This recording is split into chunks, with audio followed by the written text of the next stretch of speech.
Praise the lord. ప్రభు అయిన యేసుక్రీస్తు నామంన మీ అందరికీ శుభములు తెలియపరుస్తా ఉన్నాను.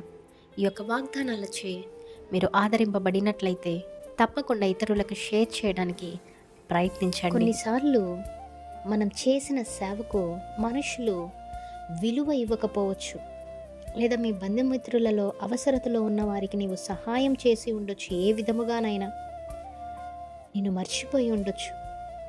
అయితే దేవుడు గమనిస్తున్నాడు, సరైన సమయంలో ప్రతిఫలము ఇస్తాడు అనే దానికి రుజువు రూతు గారి జీవితము. రూతు తన కష్టకాలంలో దేవునిపైన విశ్వాసము వదలలేదు, విశ్వాసంలో నిలిచి ఉంది, స్వార్థం లేకుండా సేవ చేసింది, తన అత్తను విడిచిపెట్టలేదు, దేవుని ప్రజలతో కలిసి ఉంది. సో ప్రేమతో చేసిన చిన్న సేవను కూడా దేవుడు మర్చిపోడు. ప్రతిఫలం అంటే ఏదో ధనమే కాదండి. దేవుని ప్రతిఫలంలో సమాధానం ఉంటుంది, రక్షణ ఉంటుంది, గౌరవం ఉంటుంది, భవిష్యత్తు ఆశీర్వాదం ఉంటుంది. అంత మాత్రమే కాదు కానీ ఆత్మీయ వారసత్వం కూడా ఉంటుంది.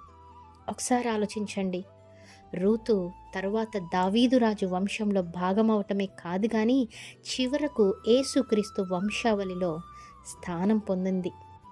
దేవుని కోసం ఏదైనా మీరు కోల్పోయి ఉంటే దేవుడు దానిని మహిమతో తిరిగి ఇస్తాడు అనేసి గమనించండి. రూతు ఒక అన్యురాలు అయినప్పటికీ దేవుని ప్రజలతో కలిసి తన అత్త చెప్పిన ప్రతి మాటను విని తన హంబల్నెస్ని చాటుకుంది. కనుకనే యేసుక్రీస్తు వంశావళిలో ఒక భాగం అవటం మనం చూసి ఉన్నాం. కనుక ఈరోజు మీరు అనుకుంటూ ఉండొచ్చు, అందరికీ మంచి చేస్తూ ఉన్నాను, ఇంత కైండ్ హార్ట్ ఎలా మనుషులు గుర్తించట్లేదే, గౌరవించట్లేదే, విలువ ఇవ్వట్లేదే అనేసి అనుకుంటూ ఉన్నారేమో. మీ మంచితనము మీరు చేసుకుంటూనే వెళ్ళండి. తగిన సమయంలో దేవుడు మిమ్మల్ని మహిమపరుస్తాడు, గౌరవిస్తాడు, ప్రతి ఫలాన్ని తప్పకుండా ఇస్తాడు. నమ్మండి, విశ్వాసం ఉంచండి. దేవుడు మీ అందరి జీవితాలలో ఈ వాగ్దానమును నెరవేర్చునుగాక. Amen. Praise the Lord. Have a great day.